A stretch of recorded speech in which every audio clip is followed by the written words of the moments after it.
Hey church family, it's good to see you. As you know, earlier in the week we had a lot of rain, and today it's a very nice day, so I thought I'd come outside and take a minute and say hi and see what's going on and let you know a few things that are happening in the life of our church. The first thing I want to let you know is this Sunday, as we always have, at 9:45 we have our Sunday school time. Before that at 8:30, and then after the 9:45 Sunday school at 11 we have our services. We meet here on campus, or we also live stream them through Facebook and our webpage.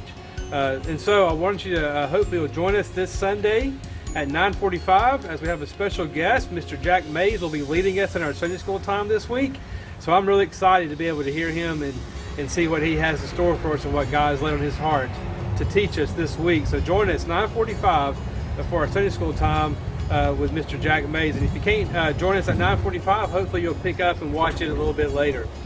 The other thing is I want to let you know is that we also have a video that we're sending out or putting out on our Facebook page with everybody that talks a little bit about the gospel of subjectivism, which is what we're discussing this Sunday.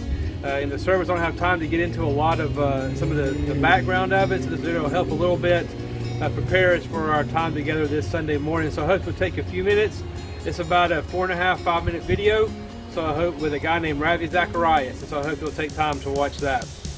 The other thing is, stay tuned for an exciting announcement coming soon about our Sunday school.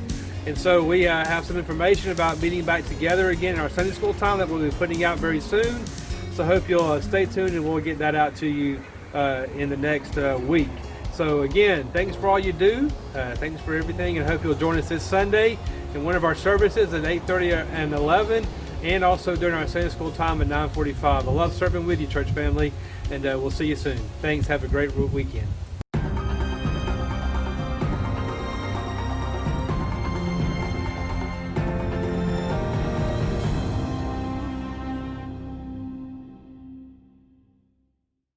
Ravi, we're talking about, can man live without God? If people choose to live as if God doesn't exist, there are ramifications. Give us a summary of where we're at, and let's continue. The question that I think is the reigning question of our time, all the others are really footnotes to this question. Can man live without God? And I did actually 2 lectures in Q&A, and the third one, I had other panelists join me from the student body. It was a fascinating third session, and then went into print as a book, Can Man Live Without God? My 4 points were that, and I think there are actually a lot more, but if you take just these 4 that define our lives, I said the loss of a point of reference for moral absolutes, that you really are governing your own life by whatever your conscience tells you or what your intuition tells you. Now, the problem with that is, in a world with so many different cultures, so many different religious perspectives, so many different forms of education, you're on a collision course at that point, because what is good for one may be a cursed thing to another, and vice versa. So we need to have a moral absolute that is objectively true for all of us. Is it objectively true to say, I have no right to take a sword and lop off another person's head, and do that with my own moral precepts and my own prerogatives, and do it on display in public television and consider that a triumphalist thing? Is that morally right or wrong? What does our intuition say to us? Chances are somebody listening is going to say, it's okay if it's revenge done by someone. Someone else is going to say, no, it's a horrific thing that you've done. What is the transcending point of reference to which we can point? Is it morally abhorrent to torture a baby for your own pleasure? And if so, where do we get that objective moral value from? So the fact of the matter is, we need an objective standard by which we point.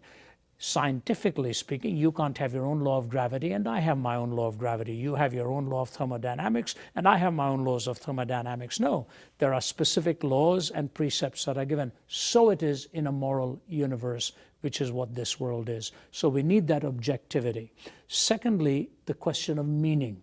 Now, this becomes obviously more subjective, but not as readily as you may think so. Let me tell you why. Recently, a founder of an atheistic society against religion passed away. As you and I are speaking right now, it just happened a few days before. And interestingly enough, she was an atheist, followed the Bertrand Russell dictum that when she was put into the soils, her body was going to rot.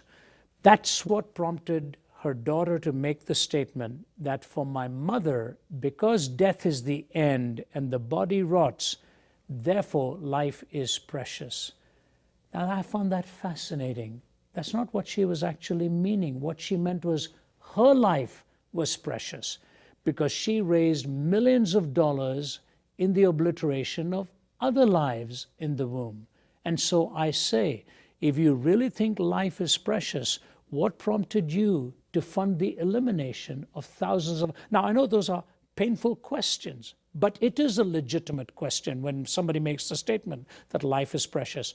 So I believe life is precious, but I believe all of life is precious because all of life has intrinsic value, not extrinsic value given by government or state or culture. Now, the only way we can talk about intrinsic worth is if we are created by God Himself, an entity of essential worth. Life can only have meaning and purpose if life has essential value and then has purpose and significance. So I think these two realities for the non-theist or the atheist or the anti-theist are really unanswerable questions. Oh, I know they try to answer them, that we have to live and let live. You've seen what tolerance has done in our time. What it really means is A's view is valuable, B's is dispensable. No. In a true world of tolerance and acceptance, we have to respect each other's views and dialogue on that meaningfully, because life is meaningful. So I believe in knowing Jesus Christ, He who is my Savior, who laid down His life for me and was willing to offer love and forgiveness for me who never even sought after Him, but He pursued me, quote, like the hound of heaven. And there in that hospital bed, as I tried to take my life, found out that my life was meaningful not because I was an A student or a B student or a C student, but my life was meaningful because I was a creature created imago Dei, in the image of God. My moral reasoning and my essential worth comes to me from my Creator. That alone enables me to pursue His purpose and His pattern and His design for my life.